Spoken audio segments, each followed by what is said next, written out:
Boa noite, meus irmãos. Boa noite. Que a paz do nosso Mestre Jesus esteja com todos nós agora e sempre. Vou fazer a leitura do Evangelho segundo o Espiritismo de Allan Kardec, do capítulo 1, Não vim destruir a lei. Instruções dos Espíritos, item 10. Um dia, Deus, em sua caridade inesgotável, permitiu ao homem ver a verdade atravessar as trevas. Esse dia foi o advento do Cristo. Depois da luz viva, as trevas voltaram. O mundo, após a alternância entre verdade e obscuridade, perdia-se novamente. Então, semelhantes aos profetas do Velho Testamento, os Espíritos se põem a falar e a advertir-nos. O mundo é abalado em suas bases, o trovão rebentará, sede firmes.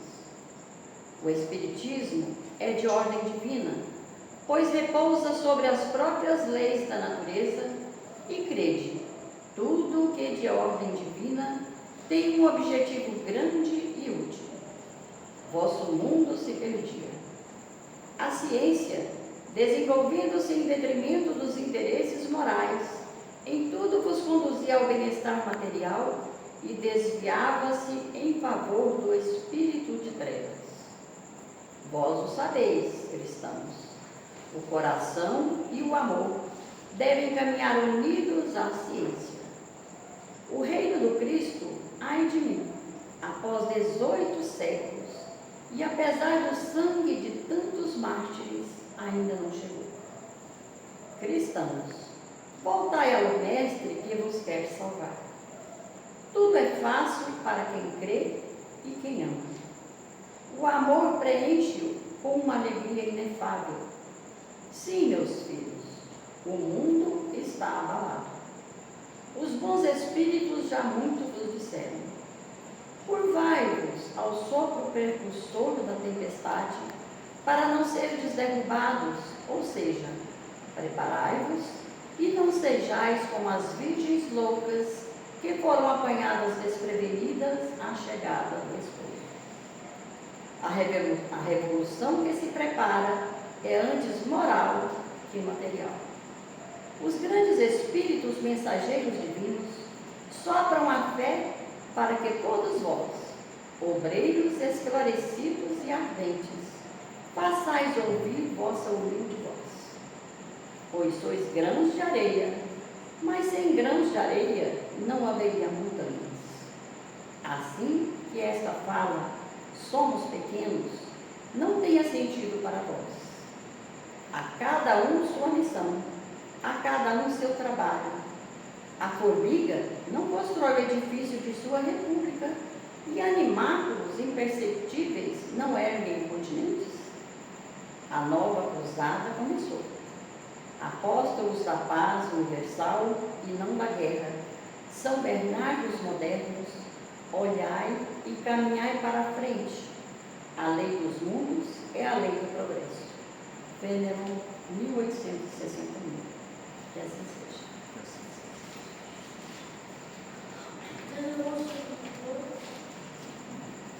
Querido Pai, amado Mestre Jesus,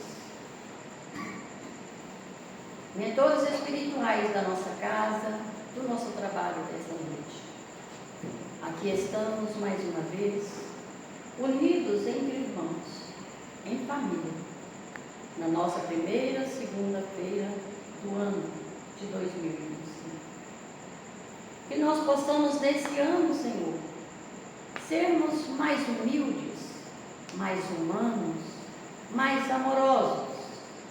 Que nós possamos seguir com a intenção de nos melhorarmos, de sermos melhores não que o nosso irmão, mas melhor do que nós mesmos fomos até o ano passado. Que nós sejamos irmãos caridosos, irmãos amorosos, que percebamos as necessidades daqueles irmãos que nada tem, ou que pouco tem. Que nós possamos perceber aquele irmão que não tem teto, aquele irmão que não tem lar, que não tem família, que foram abandonados pela sociedade. Mas sabemos, Senhor, que Deus, nosso Pai, não esquece de nenhum dos seus filhos. Ajuda, Senhor, a esses irmãos carentes, que eles possam perceber o amor infinito do nosso Pai.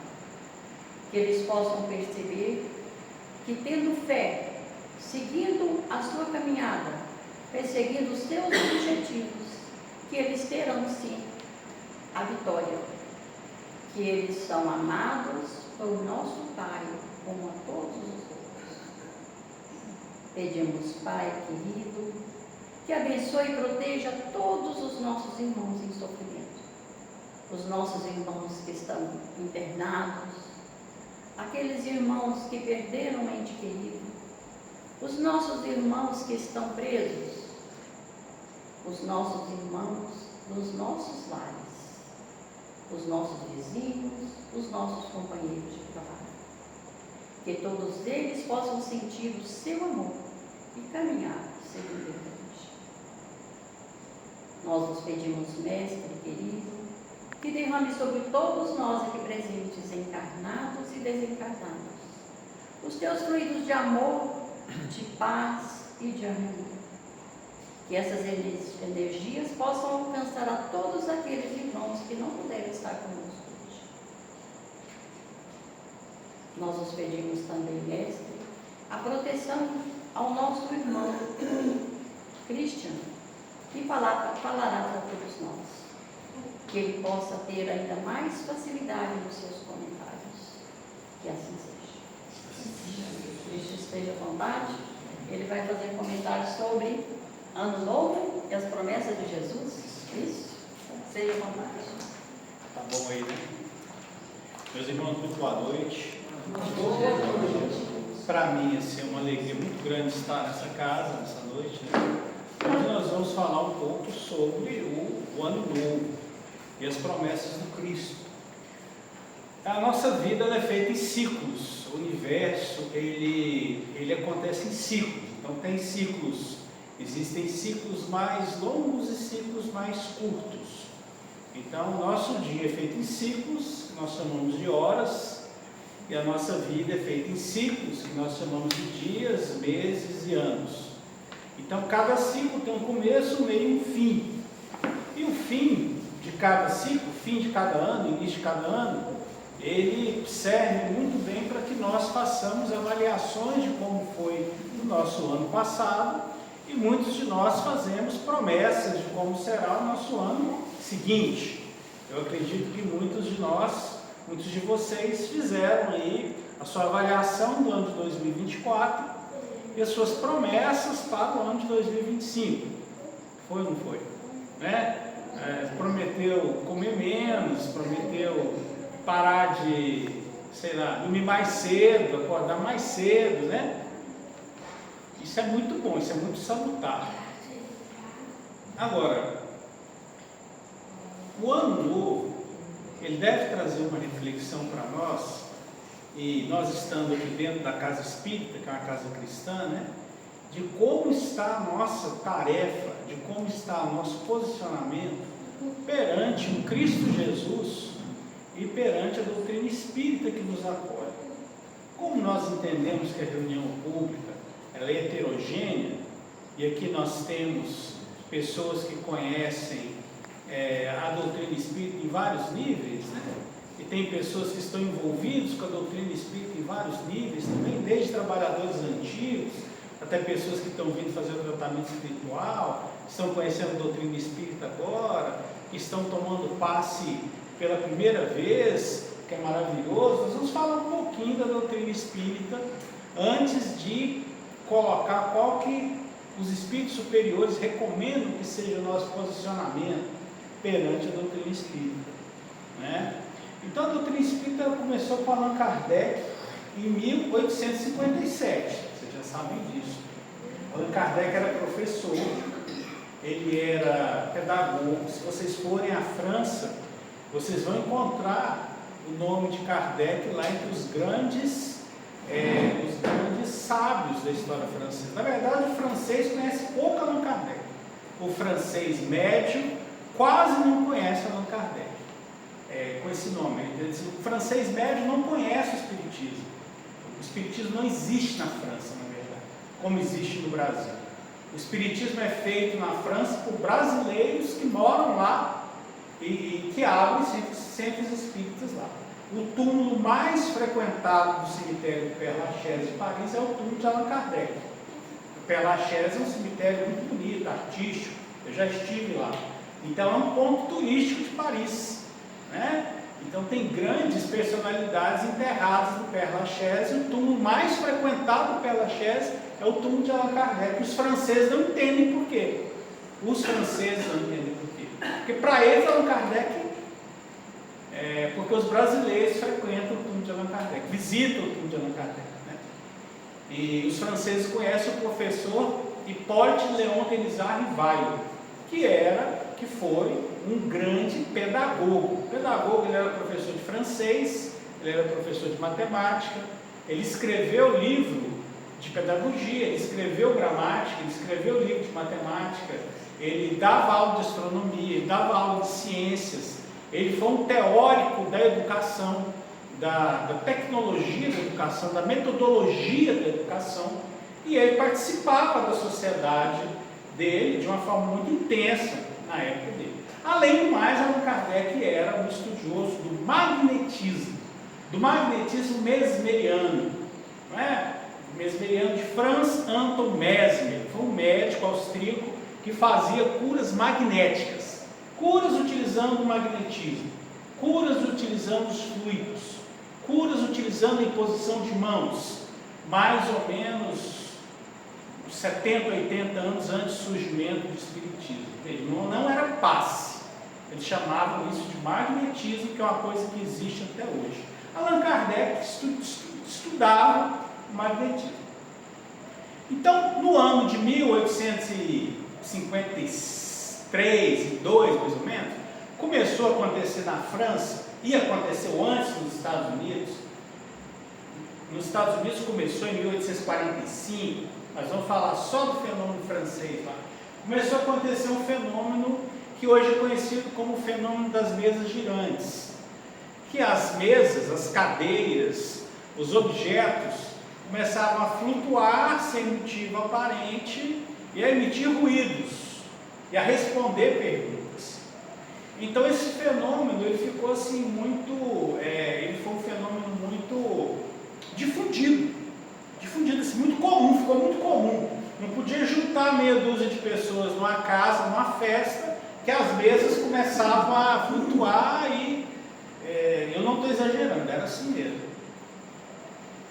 Imagine se acontecesse isso aqui agora. Provavelmente todo mundo ia sair correndo. Eu sairia correndo. Provavelmente ia ser provavelmente ia ser uma coisa assim muito, né? Então isso começou a acontecer na França. Então Allan Kardec, que era um cientista, ele era cético, ele não acreditava em espírito, nem cogitava que aquilo que acontecia tivesse a ver com espírito.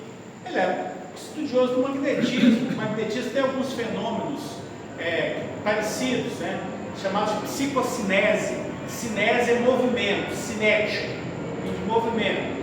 E aí Allan Kardec foi convidado por um amigo dele, que era magnetizador também, para ver esse negócio aí de mesas girando, mesas se movimentando. Rapaz, eu vou ver que negócio é esse aí. E foi ver. E no dia que ele foi, as mesas se movimentaram e tal. Mas aí Kardec achou interessante e ele quis entender o fenômeno. Só que as mesas começaram a conversar com ele. Como que uma mesa conversa com você? Ela fala? Não, ela não falava. Era uma comunicação tiptológica. Tiptologia é pancada, né? Então assim. E aí Allan Kardec começou a fazer perguntas. Sim e não. Uma pancada é sim, 2 pancadas é não. E a mesa começou a responder as perguntas dele. Aí ele foi ficando mais, né, dele do grupo, né? Então ele avançou naquilo, ele criou um alfabeto tipológico. Uma pancada é A, 2 pancadas é B, 3 pancadas é C, 4 pancadas é D. Desse jeito ele começou a ter pequenas comunicações. E aí as mesas falaram para ele que quem estava falando com ele não eram as mesas, não é objeto mesa. A mesa falou, ó, quem está falando com vocês somos nós que somos espíritos. Nós somos almas de homens que morreram. Falaram para ele. E falaram assim, ó, se você pegar o lápis e colocar na mão de pessoas especiais, nós vamos escrever através delas. Como é que chama isso? Psicografia.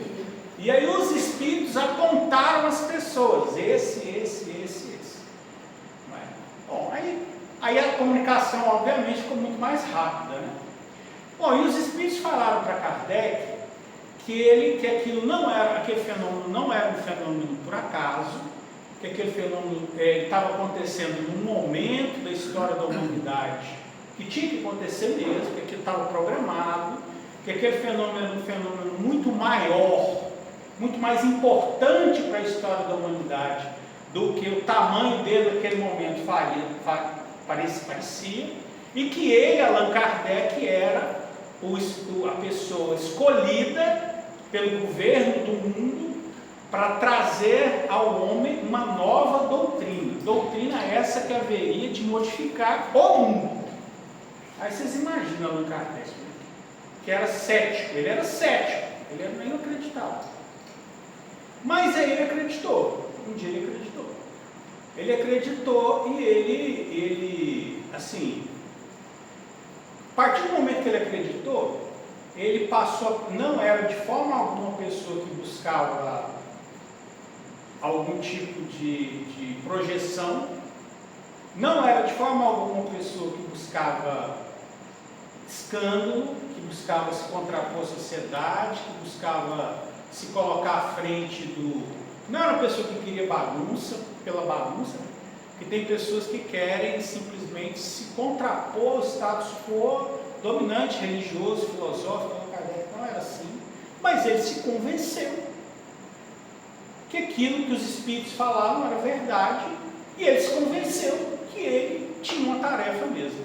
A partir do momento que ele se convenceu que ele tinha essa tarefa, ele começou a procurar uma forma de trazer as informações que os espíritos queriam trazer. Ele se convenceu que eram espíritos mesmo, que estavam se comunicando, não é? E ele deu um jeito de caçar uma forma de trazer as informações que os espíritos queriam trazer. Sendo pedagogo como ele era, né, ele pensou, eu sei o que eu vou fazer, perguntas e respostas. Então ele elaborou, quantas perguntas ele elaborou? Quem sabe?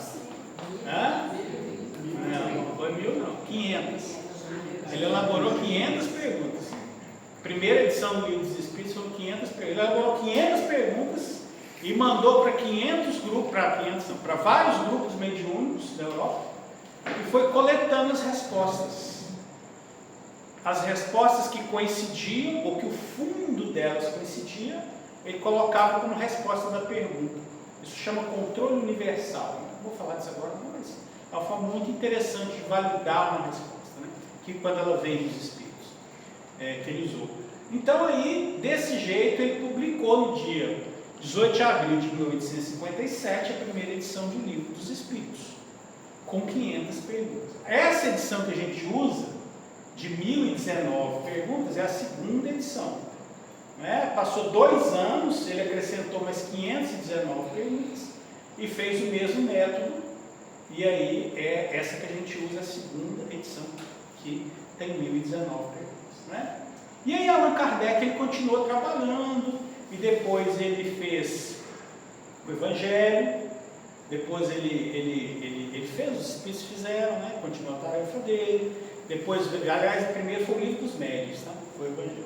Depois foi o Evangelho, depois foi, eu não sei se foi o Céu e o Inferno primeiro, os Viagens, e estou lembrado, mas ele depois veio a rever esse espírito. Então ele trouxe a tarefa dele de codificar a doutrina espírita até o final da vida dele.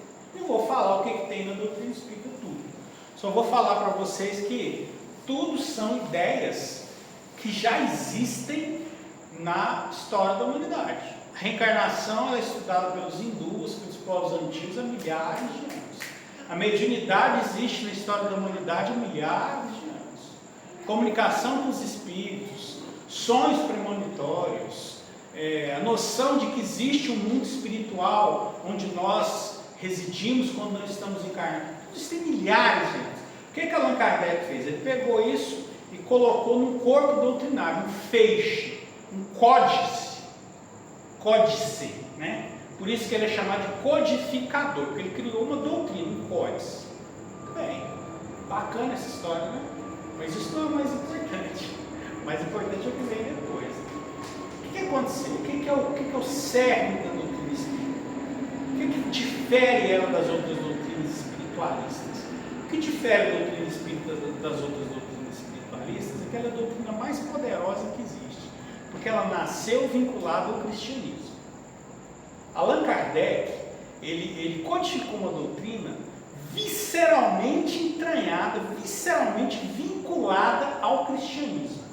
Isso não foi percebido pelos franceses, não foi percebido pela maioria dos primeiros espíritas, que a doutrina espírita haveria de ser uma religião cristã, que a doutrina espírita veio para que as pessoas vivessem melhor. A doutrina espírita veio para trazer de volta a caridade cristã, para trazer de volta o amor cristão, para trazer de volta aquilo que os apóstolos faziam na antiguidade do Cristo, para trazer de volta o que o Cristo trouxe para nós quando ele esteve entre nós. A doutrina espírita não existe simplesmente para que nós saibamos. A doutrina espírita não existe simplesmente para que nós nos consolemos.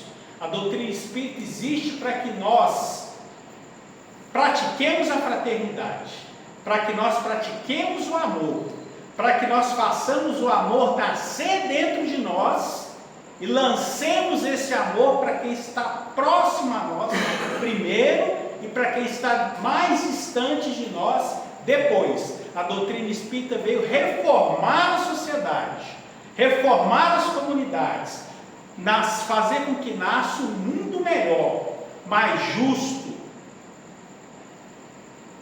mais puro, mais cheio de paz, onde não haja lugar à guerra, onde não haja lugar à desunião e não haja lugar às injustiças. Os primeiros espíritas não perceberam isso.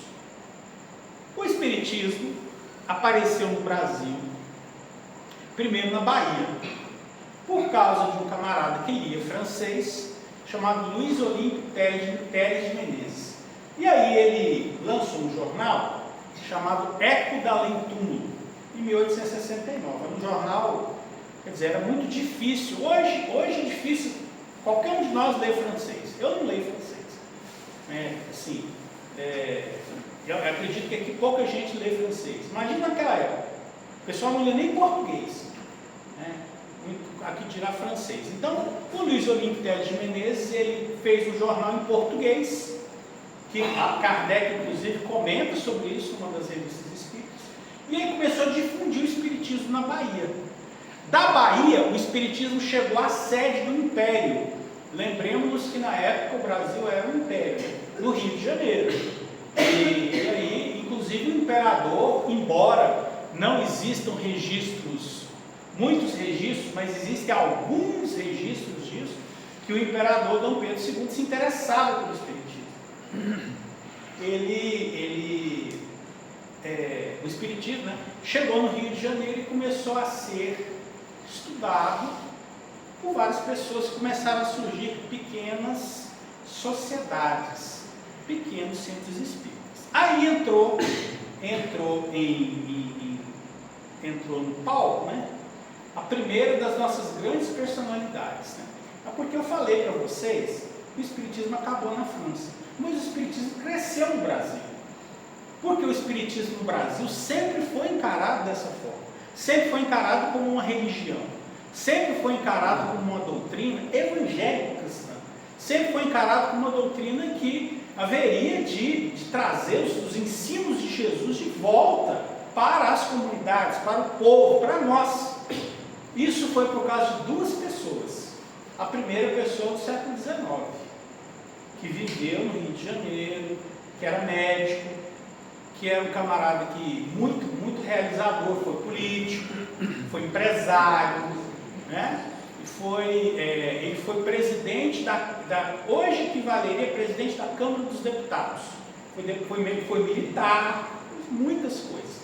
Quando ele tinha 52 anos, ele leu o Livro dos Espíritos e passou a se declarar espírita. Bati no peito assim, olha o microfone, bati no peito e falou assim: eu sou espírita. E começou a dar inclusive palestras espíritas. Como ele era muito respeitado, as pessoas começaram a ver a doutrina espírita de forma diferente. Ele era conhecido como o médico dos pobres. Essa alcunha, o médico dos pobres, é de antes da doutrina espírita, porque ele atendia de graça. Estou falando do Dr. Bezerra de Menezes, né? Então ele já era conhecido no Rio de Janeiro como médico dos pobres antes dele conhecer a doutrina espírita.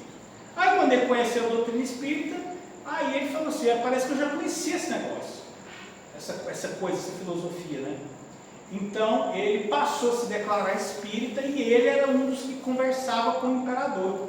O imperador chamava ele lá no palácio e falava: como é que é esse negócio de espiritismo aí, Bezerra? Me explica essa parada aí, não é?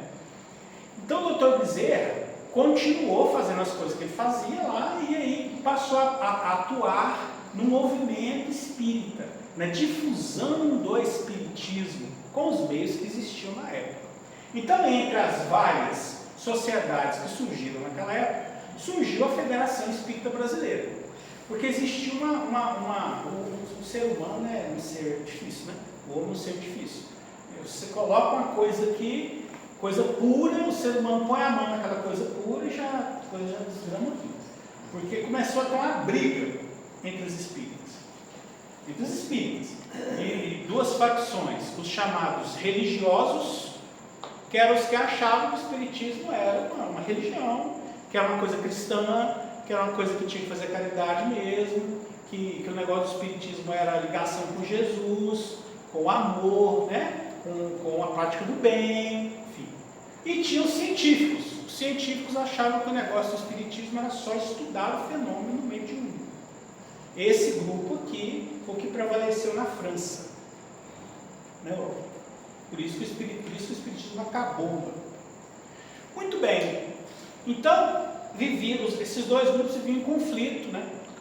E aí, a Federação Espírita Brasileira vivia nesse conflito e chamaram, quem é o cara que todo mundo respeita para nos presidir? Quem todo mundo respeita? Quem é que todo mundo respeitava?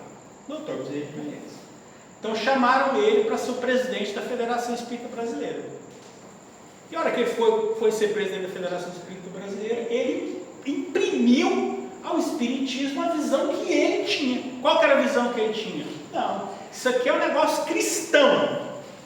Espiritismo, a doutrina é cristã. Nós estamos aqui para fazer o bem, é para fazer a caridade. O espiritismo é uma doutrina que tem que nos modificar interiormente. A Federação Espírita Brasileira é uma casa de caridade. O espiritismo é ligado com Jesus, é uma doutrina cristã. Nós estamos aqui para fazer o que o Cristo solicitou.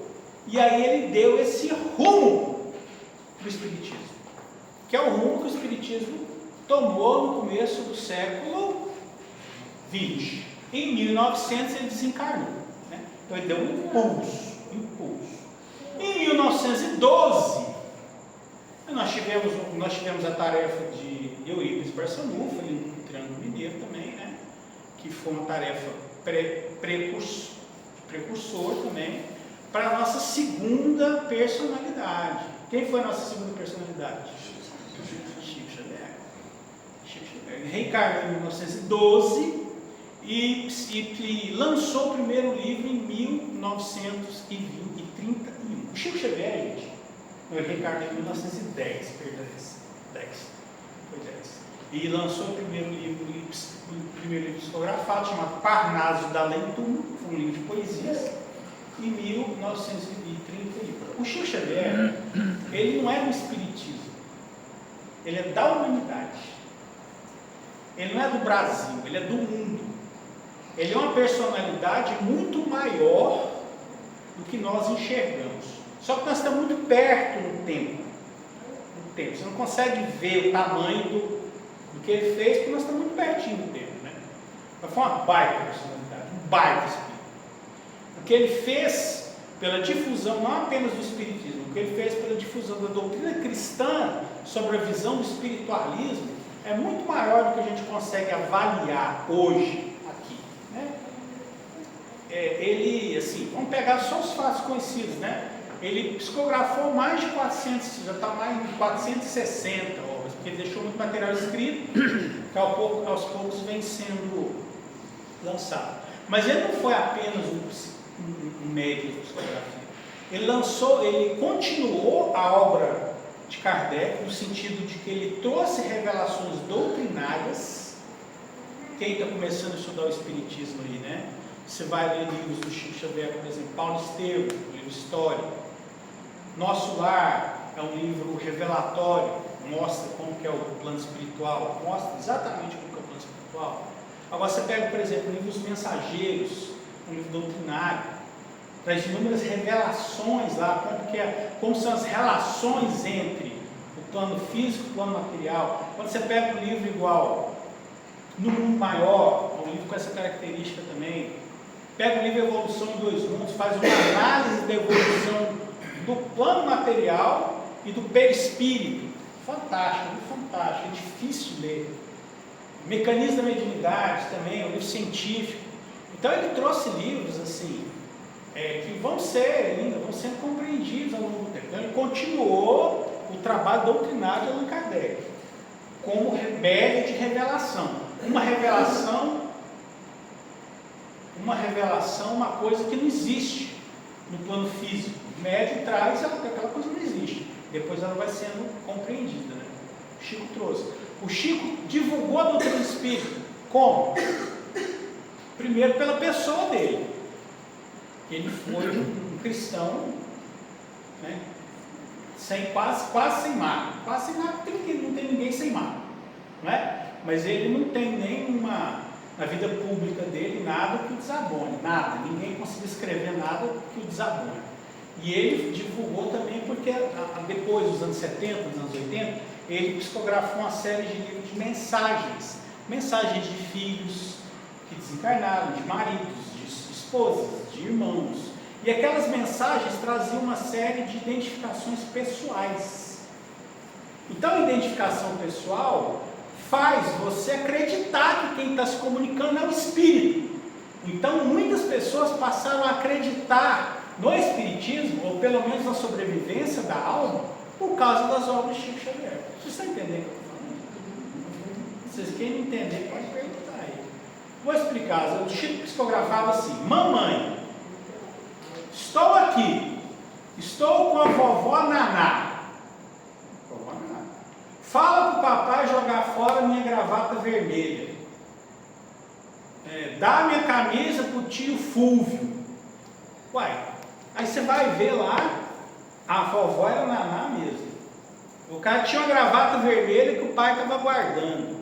O tio chamava Fúvio. Ué, como é que o médium sabe desse tanto de trem? Ele não sabe, gente.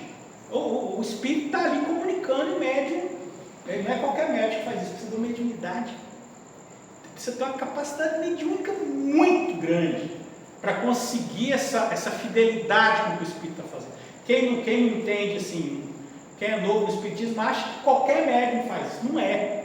Tem que ter uma capacidade mediúnica muito grande para ter essa fidelidade com o que o espírito está falando. E o Chico conseguia. Teve uma pesquisadora da Unicamp que lançou um trabalho de mestrado em 2020, que ela pegou 97 fatos nas psicografias, 97 coisas que ele falava. 97 coisas. Dessas 97 coisas, ela comprovou 95. 95 eram verdade. Ela foi fazendo entrevista. As outras duas, ela não conseguiu comprovar, quer dizer, não é que era falso, ela não conseguiu comprovar, mas de 97, 95 era verdade. Então, como é que o médium... Então, isso nos livros, consola ou não consola uma mãe? Saber que o filho dela não foi lá para o quinto dos infernos, ou que ele não sumiu, que ele está ali. Porque você pega, por exemplo, Motoqueiros do Além.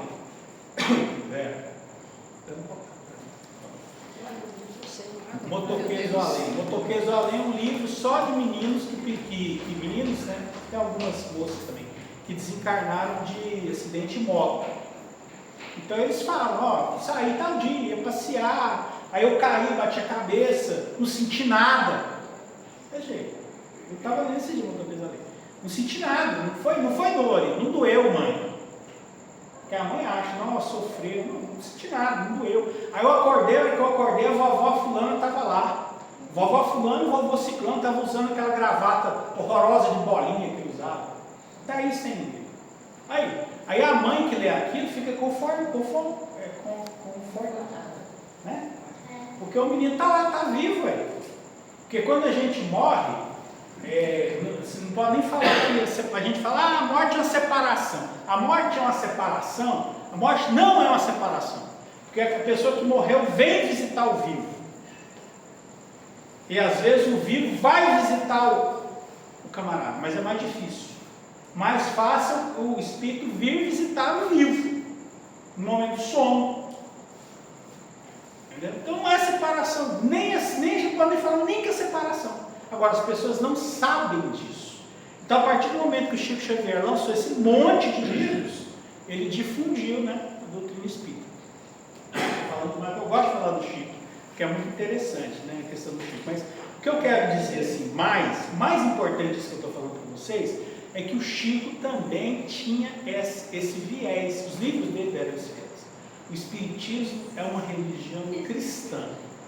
O Espiritismo veio para que nós façamos o bem, ele veio nos modificar, para que nós modifiquemos o nosso entorno.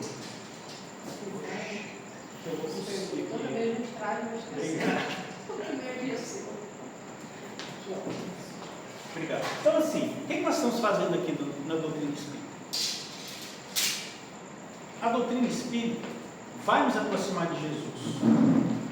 Ela vai nos aproximar de Jesus, porque ela tem isso no DNA, não é? Nós estamos aqui, nós recebemos consolo, nós recebemos cura, nós recebemos esclarecimento, porque os espíritos que aqui trabalham, encarnados e desencarnados, estão aqui para isso. Eles estão aqui para nos auxiliar. Por quê? Porque todos nós queremos nos aproximar de Jesus, os encarnados e os desencarnados. E como é que Jesus falou que nós vamos nos aproximar dele? É pelo trabalho com o nosso irmão. Quando Jesus falou assim, qual o maior mandamento da lei, né? Amar o Senhor vosso Deus sobre todas as coisas. Quer dizer, amar a Deus sobre todas as coisas. Mas como é o amor a Deus? Se ele é um ser intangível. A gente fala, eu amo a Deus. Mas como que você ama a Deus? Se Deus é um ser intangível. Mas Jesus nos ensinou a amar a Deus. Amar o Senhor vosso Deus sobre todas as coisas. E ao vosso próximo como a vós mesmos. Eis a lei e os profetas. O amor a Deus se dá através do amor ao próximo. Nós exercitamos o amor a Deus através do amor ao próximo. Como que nós evoluímos? É amando o nosso próximo. E Jesus nos ensinou uma série de meios de fazer isso, desde o próximo, mais próximo até o inimigo. Como que a gente ama o inimigo? Através do perdão, através da não agressão, através do esquecimento da ofensa. A lei não nos pede amar o inimigo igual nós amamos um amigo, isso está no Evangelho. Mas a lei nos pede o perdão, a lei nos pede o esquecimento da ofensa. Para cada um que está próximo a nós, a lei nos ensina um tipo de amor. Não é? Então o Espiritismo nos traz o amor de Deus. E vai chegar um ponto que nós seremos convidados a praticar esse amor. Muitos de nós nos revoltamos como o mundo é hoje. Nós não podemos mudar o mundo diretamente, mas nós podemos trabalhar na mudança do mundo pela mudança de nós mesmos. Porque mudando a nós mesmos, nosso entorno vai se modificar.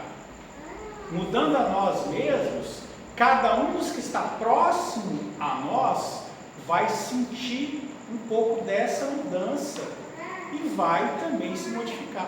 Isso pode parecer uma coisa sutil, mas é uma coisa muito poderosa. A coisa mais poderosa que existe em termos de mudança do entorno é a mudança individual. Essa é a primeira coisa. A segunda coisa é o trabalho no bem. O trabalho mesmo na casa espírita. O trabalho dentro do espiritismo. O trabalho que a casa nos oferece. Não é? O trabalho que a casa nos oferece aqui no campo da assistência social, no campo da assistência mediúnica, no campo da assistência pela palavra. Então nós devemos procurar as oportunidades que a casa espírita nos dá de auxiliar os nossos irmãos, porque isso cria um hábito, o hábito de trabalhar pelo outro. Isso faz com que o amor nasça dentro de nós? Faz. Isso faz com que o amor nasça dentro de nós, porque vai criando um hábito mental de mudança diário. Eu duvido que você, duvido não é uma questão de duvidar, né? Mas a gente, por observação e pela literatura, a pessoa que trabalha todo dia no bem, no final da vida dela, ela sai da vida dela diferente do que ela chegou. Sai da vida dela diferente do que ela chegou. Sem ela mesma entender o mecanismo da mudança. Nós não precisamos entender o mecanismo da mudança. Né? Está muito longe da nossa compreensão. Nós podemos fazer o que Jesus pediu para nós fazermos. O que Jesus pediu para nós fazermos? Amai o Senhor vosso Deus por todas as coisas e ao vosso próximo como a vós mesmos. Ao vosso próximo como a vós mesmos. Então, nesse ano de 2025, é isso que o Evangelho nos solicita. Que nós prestemos atenção na doutrina espírita, que é uma doutrina cristã, que é uma doutrina que nos convida à mudança, mas que nos dá muito. O maior prêmio que existe, meus irmãos, é o amor. É o prêmio do amor. Não existe nada maior do que o prêmio que o amor nos traz. É o maior prêmio que existe. Então, quando eu estou falando aqui para a gente praticar o bem, é para nós mesmos, por egoísmo. Até por egoísmo. Você quer se sentir bem? Faça o bem. Você quer se sentir promovido? Entregue. Você vai se sentir promovido. Você quer se sentir assim, curado das suas dores, das suas limitações? Faça alguma coisa para alguém, individualmente ou em grupo. Então a música, vocês vão me permitir citar aqui, mas eu gosto, a música do Roberto Carlos, sabe? Ele fala assim: sei tudo que o amor é capaz de me dar. É claro que o Roberto Carlos está falando, ele deve estar falando do amor romântico, mas ele não está errado. O maior prêmio é o prêmio que o amor nos dá, que o amor que a gente oferece. Então que 2025 seja pleno de amor para todos nós. Que Jesus nos abençoe.